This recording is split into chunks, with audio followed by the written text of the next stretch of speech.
comment vas-tu? Je suis heureux de vous rencontrer. Le sujet d'aujourd'hui est les Israélites 42 camping dans le désert, chapitre 4. L'auteur est Abraham Park. Dovka est le 8e camping. Nombre 33 sur 12. Sens. Dovka est interprété comme pierre ou métal, malachite, ou bouvier. La malachite est un minéral de couleur verte. Une classe de pierres précieuses utilisée à des fins décoratives et également comme matière première pour les cosmétiques. Le mot est dérivé de dapak, qui signifie battre, frapper, ou à un bovin dur. Emplacement. Dovka est situé à environ 80 km au nord-ouest du mont Sinaï. On pense qu'il s'agit de Serabi el-Kadim aujourd'hui. Événement. C'est le premier camp après le départ des Israélites du désert du péché, où la manne est descendue. Il y avait une mine de cuivre bien connue dans cette région. Et les dynasties égyptiennes y exploitaient leur cuivre. On estime que les Israélites sont restés dans le désert du péché pendant au moins une semaine alors qu'ils aimaient manger la manne. Ils ont fait l'expérience de la façon dont la manne tombait chaque jour et 2 fois le 6e jour. Ce jour-là, tout le monde en rassembla 2 fois plus, et cela ne devint pas sale. Et il n'y avait pas non plus de verre dedans. Le 7e jour, la manne ne descendit pas du tout, Exode 16h22. C'est à cet endroit qu'ils ont été réprimandés pour leur incrédulité et leur désobéissance, et ils ont appris à observer le sabbat le 7e jour, Exode 16h22. Les Israélites étaient peut-être complaisants et voulaient s'installer alors qu'ils commençaient à manger de la manne. Ils sont restés dans le désert du péché pendant assez longtemps. Dieu a probablement dû les chasser, comme l'indique le sens de Dovka, pour les déplacer vers le camp suivant. Il fut aussi un temps où Jésus a dû conduire ses disciples à travers un lac sur un bateau après avoir accompli le miracle de nourrir 5000 personnes, Matthieu 14h22. Ici, le mot grec utilisé est « anankazo », signifiant « obliger » ou « contraindre ». S'apercevant qu'ils avaient l'intention de faire de lui un roi du monde et un messie politique par la force, Jean 6h15. Jésus sépara ses disciples de la foule afin qu'ils ne soient pas emportés par elle. De même, lorsque Dieu nous pousse et nous demande au-delà de notre compréhension, nous devons réaliser que la providence de l'amour de Dieu est à l'œuvre. Aloche est le 9e camping. Nombre 33 sur 13. Sens. Aloche signifie « une foule de gens », une terre accidentée, ou « je vais pétrir de la pâte ». Emplacement. Aloche est situé à environ 18 km de Dovka, en direction de Rephidim. Il est aujourd'hui connu sous le nom de Wadi El, ESHSH. Événement. Aloche est topographiquement accidenté comme son nom l'indique. Le cœur des Israélites devenait probablement dur comme le pays d'Aloche parce qu'ils avaient mangé la même manne de la même manière chaque jour. La manne est d'abord descendue dans le désert du péché et a continué à descendre de la même manière autour du camping à Dovka ainsi qu'à Aloche.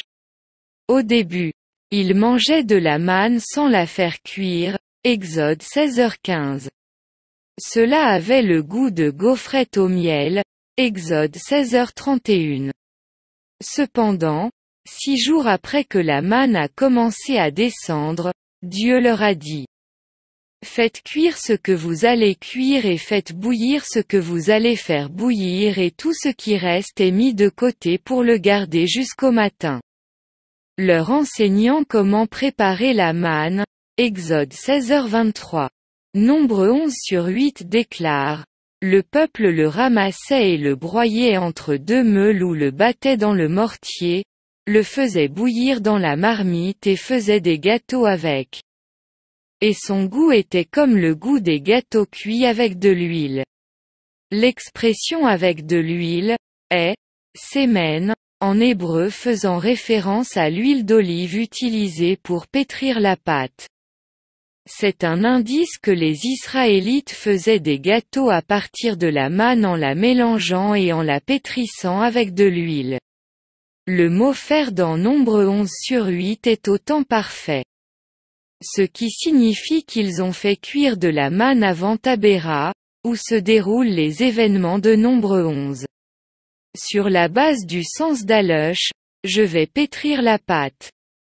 On estime qu'ils avaient commencé à mélanger la manne avec de l'huile et à la faire cuire à partir du moment où ils campaient à Alush. Bien que les Israélites aient fabriqué la pâte, c'est Dieu qui a fait descendre la manne et leur a appris à la cuisiner. Toutes les choses de notre vie sont pétries par les mains providentielles de Dieu. 1 Chroniques 29/11, Proverbes 21/1. Ésaïe 64/8. Par conséquent, nous devons avoir la foi qui fait humblement confiance au Seigneur, confessant « Mes temps sont entre tes mains » Psaume 31/15. Rephidim est le 10e camping. Nombre 33/14. Sens. Rephidim signifie « plaine », un lieu de repos, ou « un lieu de sabbat ». Le nom est dérivé de « Repidim », qui signifie « lampe » ou « torche ». Emplacement. Rephidim était une magnifique oasis située à environ 20 km au nord-ouest du mont Sinaï. Il est situé entre le désert du Péché et le désert du Sinaï, Exode 17/1, 19/2. Il est connu aujourd'hui sous le nom de Wahar Firan. Événement. Rephidim était à l'origine abondant en eau, mais il souffrait d'une grave sécheresse lorsque les Israélites sont arrivés. Il y avait de l'eau à Mara, mais elle était trop amère pour être bue. Ajoutant à la déception des Israélites, il était censé y avoir beaucoup d'eau à Rephidim, mais ce n'était pas le cas. Les grognements des gens se sont aggravés à cause de ce problème d'eau. Finalement, ils se sont disputés avec Moïse au point où ils l'ont presque lapidé, Exode 17/2. Ils se sont même disputés avec Dieu, demandant « Le Seigneur est-il parmi nous, ou pas ?» Exode 17/7. Dans une situation aussi désespérée, Moïse a crié à Dieu et a prié. Ensuite, Dieu a dit à Moïse de « frapper le rocher » au mont Horeb. Moïse obéit et fit ce que Dieu lui avait commandé.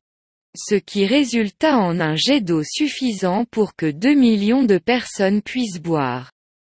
Selon la description de cet événement dans Ésaïe 48/21, Dieu fendit le rocher et l'eau jaillit.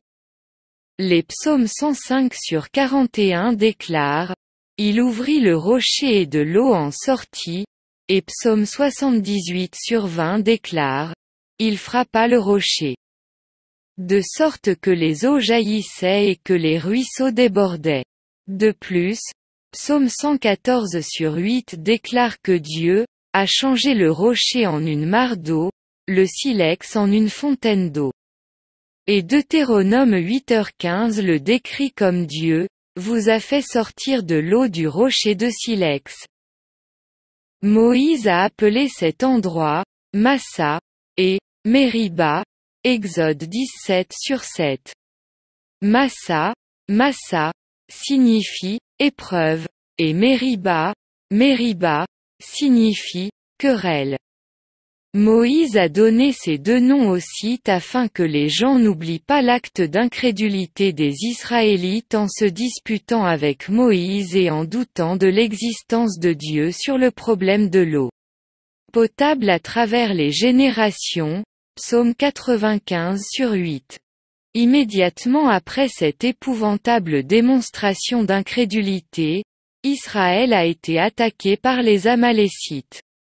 À ce moment-là, Moïse a prié Dieu avec ses mains levées. Aaron et Hur l'ont aidé en soutenant ses bras, et Dieu leur a permis de remporter la victoire dans la bataille contre les Amalécites. Exode 17/8. Là, Moïse construisit un autel et lui donna le nom de Jéhovah Nissi, le Seigneur est ma bannière. Rephidim est aussi le lieu où Moïse, avec les conseils de son beau-père, Jéthro, a sélectionné des hommes capables, qui craignent Dieu, des hommes de vérité. Ceux qui haïssent le gain malhonnête et autres, et les a mis en charge du peuple, des dirigeants de des milliers, des centaines, des 50 et des dizaines. Court.